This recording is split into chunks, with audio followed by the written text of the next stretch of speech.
রাষ্ট্রপতি পুরস্কার প্রাপ্ত তাঁত শিল্পীর ভাবনায় এবার তাঁতের শাড়িতে ফুটে উঠল ভারতের জাতীয় পতাকা। জানা যায় 15ই আগস্ট উপলক্ষে এই দিনটিকে স্মরণীয় করে রাখতে টাঙ্গাইল শাড়ির উপর জাতীয় পতাকা ফুটিয়ে তোলা হয়েছে। কাপড়ের বরাত পাওয়া অরিজিৎ বসাক জানিয়েছেন, মোট 20 পিস কাপড়ের অর্ডার পেয়েছেন তিনি। ইতিমধ্যে 15 পিস কাপড় তৈরি হয়েছে, 15ই আগস্টের আগে সম্পন্ন হয়ে যাবে।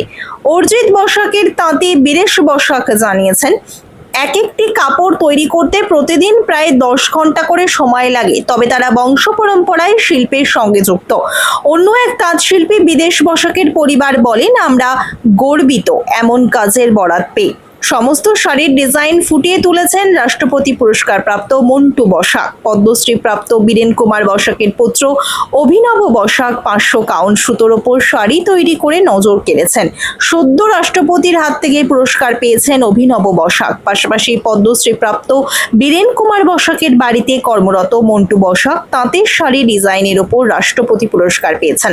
চিত্র সাংবাদিক এডিটর রূপম, সানভি নিউজ বাংলা, মানুষের পাশে মানুষের সাথে।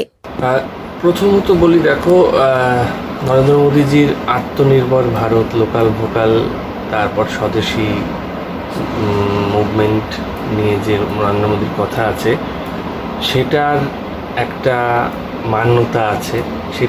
সেটা নিয়ে আমাদের একটু ভাবনা ছিল যে ওরকম এই ভাবনা নিয়ে কী করি।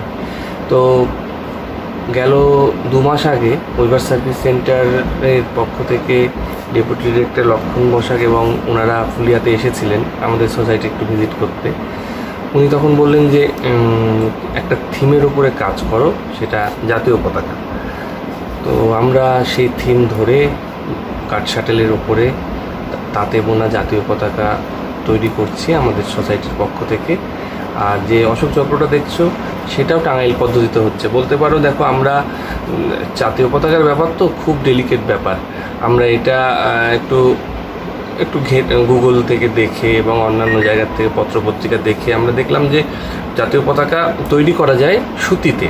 তো আমরা সেইভাবেই সুতিতে করলাম। আর সম্ভবত এটাই প্রথম যে সেলাই ছাড়া জাতীয় পতাকা, একদম তাতে বুননে জাতীয় পতাকা। আর অশোক চক্রটাও বুননের মাধ্যমে ফুটে উঠছে। এটা টাঙ্গাইল পদ্ধতিতে পুরোটাই? হ্যাঁ, এটা তোমার কাঠ শাটেল পদ্ধতিতে আছে, পুরো 3টে পার্টকে দেখানো হয়েছে।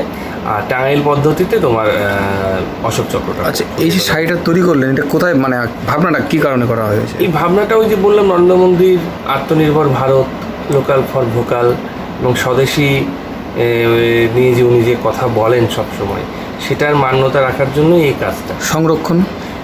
সংরক্ষণ দেখো, এটা তো বিক্রির জন্য করা হয়নি। এটা প্রধানত আমরা চেয়েছিলাম এমন একটা কাজ হোক, এই হর ঘর তিরঙ্গা 15 আগস্টের আগের যে ব্যাপার, তো এটা আমরা তৈরি করেছি।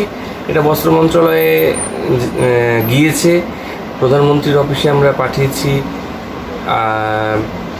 প্রেসিডেন্টের অফিসে আমরা পাঠিয়েছি, আমাদের রাজ্যের মুখ্যমন্ত্রী, রাজ্যের রাজ্যপাল, তাদের কাছে আমরা পৌঁছে দেওয়ার চেষ্টা করছি। আমাদের নদিয়া জেলার ডিএম সাহেব, আমাদের এসডিও সাহেব, আমাদের বিডিও সাহেব, আমরা যে আধিকারিকরা আছে তাদের কাছে পৌঁছে দেওয়ার চেষ্টা করছি।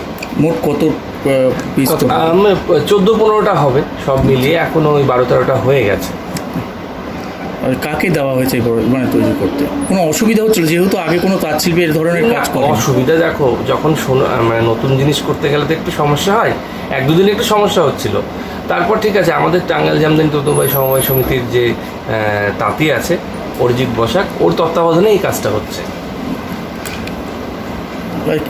এই যে নতুন ভাবনা, একটা এর আগে তো বহু শাড়ি করেছো, দেখো দাদা, এই যে জাতীয় পতাকা, এটা আলাদা ফিলিংস। এইটার জন্যই বলতে যাচ্ছিলাম, জাতীয় পতাকা মানে এর উপরে তো কোনো গর্বের কিছু হয় না। এটা আমাদের বাংলার তাঁত শিল্পের জন্য একটা গর্বের দিন, গর্বের বিষয় বলা যেতে পারে। নাম পরিচয়? অভিনব বসাক, টাঙ্গাইল জামদানি তন্তুবাই সমবায় সমিতির সেক্রেটারি। আপনি তো মানে কিছুদিন আগে রাষ্ট্রপতি পুরস্কার? হ্যাঁ, আমি কিছুদিন আগে কি বিষয় পেয়েছি। আমার বিষয়টা ছিল 500 কাউন্ট খাদি মাসলিন জামদানি, যাকে মালমালে খাসও বলে, সেটাকে রিভাইভাল করে বুননের জন্য আমি এবার জাতীয় পুরস্কার পেয়েছি।